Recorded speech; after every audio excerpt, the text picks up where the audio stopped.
Como bien acaban de leer en el título, en estos 2 últimos años, algunas editoriales occidentales han sacado a la venta los primeros volúmenes traducidos de esta nueva edición revisada del manga clásico de Saint Seiya conocida como Final Edition, y por acción u omisión, no tradujeron todas las correcciones en los diálogos que incluía la obra, dejando en su lugar los mismos que traía la versión anterior, la Kanzenban.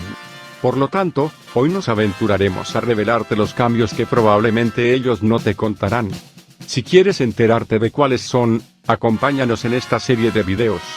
En esta oportunidad toca la parte 3, donde analizaremos los tomos 10, 11, 12 y 13, los cuales fueron lanzados en Japón entre junio y septiembre de este año.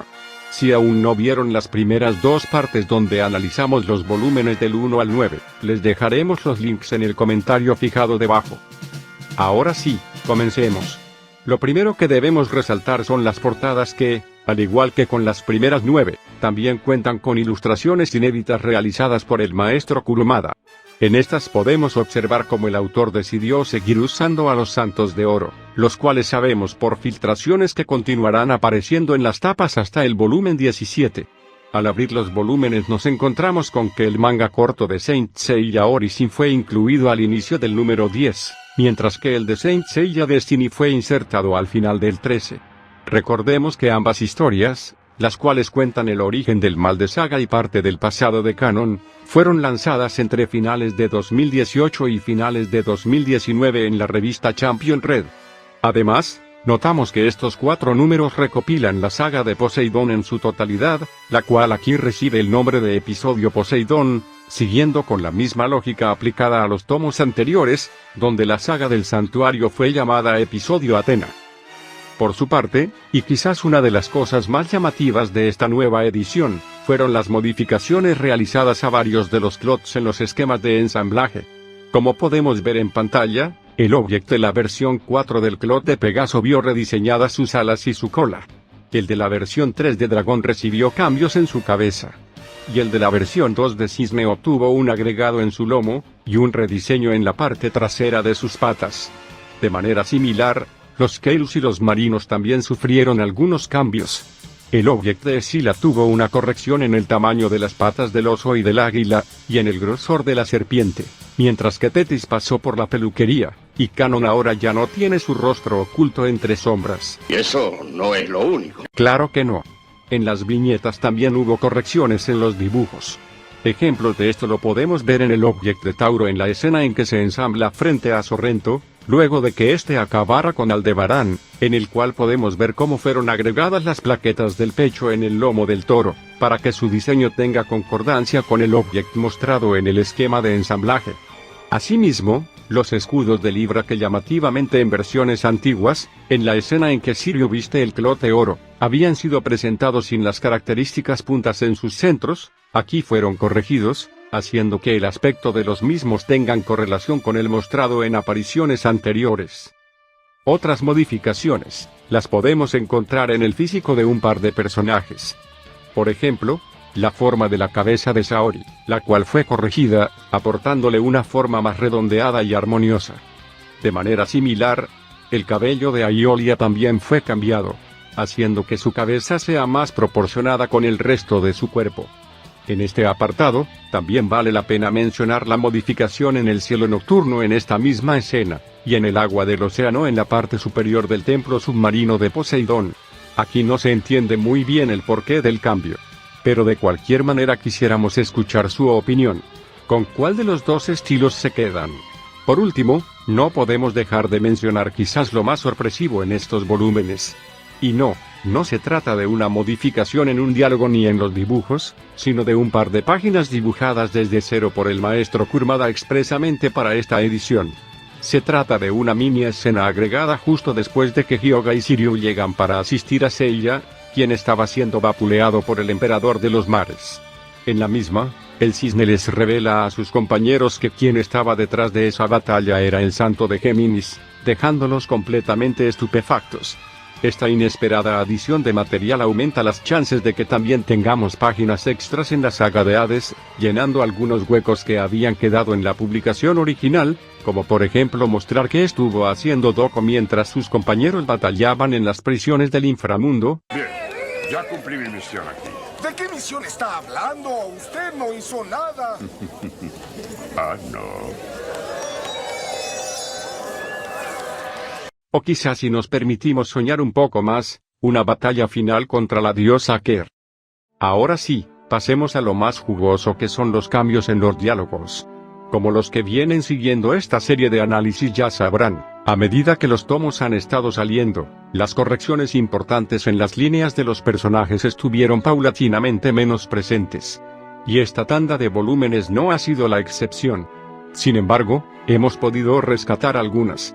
Por ejemplo, en el tomo 10, en la escena en que Tetis y los soldados de Poseidón atacan la mansión Kido, Tatsumi Yano menciona que estos eran similares al que había intentado secuestrar a Athena 2 semanas atrás en Grecia. Ahora simplemente se limita a resaltar su semejanza, dejando el período de tiempo transcurrido entre ambos ataques como una incógnita. Interrumpimos unos segundos el video para comentarte que gran parte de la gente que ve nuestro canal no está suscrita. Así que si eres uno de ellos y te gusta nuestro contenido, te pedimos que por favor le des al botón suscribirse. Es gratuito y nos ayuda un montón. Continuamos. Por otro lado, en la vieja edición, cuando Seiya se encuentra con Bayan en el Pilar del Pacífico Norte, este le revelaba al marino que logró descifrar su técnica porque era muy similar a la que usaba Misty de Lagarto, un rival a quien había derrotado en el pasado. En esta Final Edition en cambio, simplemente le dice que su defensa es parecida a la de un santo que había vencido, sin mencionarle el nombre. Y sí, la imagen de Misty se sigue mostrando, pero es a modo ilustrativo para el lector. En esta nueva versión, el marino se va al otro mundo sin saber el nombre de aquel guerrero de Atena que usaba una defensa igual a la suya.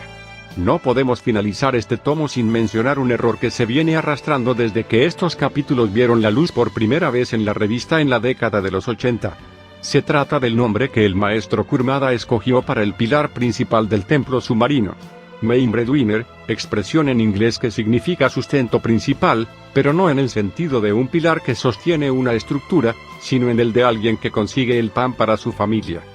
De hecho, la frase se traduce más correctamente como el principal proveedor del pan, o el principal sostén económico. Lamentablemente, a lo largo de las distintas versiones corregidas que tuvo el manga, este error nunca fue subsanado. Ni siquiera en esta Final Edition, tal como estamos viendo en pantalla. Ya en el volumen 11, Shiryu, durante su enfrentamiento contra Krishna, en la versión anterior aseguraba que su escudo era el más poderoso entre las 88 constelaciones. Que lo demuestre. Sin embargo, ahora, este exclama que simplemente se trata del más poderoso, pero sin aclarar con respecto a qué escudos. Este pequeño cambio deja la puerta abierta a que el santo de bronce no estuviera incluyendo al de Libra en la comparación, cosa que tendría más sentido, ya que como sabemos, este último es bastante más poderoso. Por su parte, en el tomo 12, en un flashback que mostraba a Hyuga y a Isaac durante la época en que entrenaban en Siberia, el primero antiguamente mencionaba que su maestro Kamyu se encontraba muy preocupado por algo, y que este había sido convocado por el santuario en varias ocasiones. En esta nueva edición revisada, este diálogo fue recortado, y solo dice que está preocupado, dejando de lado lo de los llamados del recinto sagrado. Otro cambio lo podemos encontrar en la escena en que Canon siente como los santos de bronce están atacando a Poseidón. Antes, el dragón marino expresaba con preocupación que si lo seguían provocando lanzándole flechas, harían que éste despertara por completo, mientras que ahora este es menos específico, y ya no aclara con qué técnica o arma lo están atacando. Finalmente llegamos al volumen 13, en donde encontramos un par de modificaciones significativas. Por ejemplo, Ikki, durante su dura batalla contra Canon, en la vieja versión decía que si este último luchara en igualdad de condiciones, su poder sería igual al de Saga. El sentido de la frase, en el Final Edition se mantuvo parecida, pero se reemplazó el luchar en igualdad de condiciones por luchar en serio, lo cual aporta más claridad a lo que quiso decir el Santo de Fénix. Por su parte, en la escena en que Seiya mantiene una batalla dialéctica contra el Emperador de los Mares, el primero le expresaba al dios que no podía permitir que mujeres y niños inocentes fueran asesinados, mientras que en esta nueva edición, esto fue levemente corregido, reemplazando mujeres y niños por personas. Un cambio más que acertado, ya que anteriormente se daba a entender que no existían hombres buenos que merecieran ser salvados. Por último, en una de las escenas finales de la saga de Poseidón, Sorrento se encuentra con Julian solo, y en viejas versiones, le mencionaba que quería acompañarlo en su gira mundial para llevarle alegría a los niños que perdieron a sus padres en las inundaciones. Sin embargo, estas líneas en esta Final Edition recibieron una modificación, reemplazando a los niños huérfanos por personas, haciendo que ahora la ayuda sea para todos los afectados por la catástrofe sin importar la edad. Y eso es todo por el momento. Cuando salga la próxima tanda de tomos, la cual contendrá la saga de Hades, la estaremos analizando sin falta. Mientras tanto, véanse uno de estos dos videos que están saliendo en pantalla. Y si este análisis les gustó, por favor regálenos un me gusta. Eso nos ayuda mucho. Un saludo.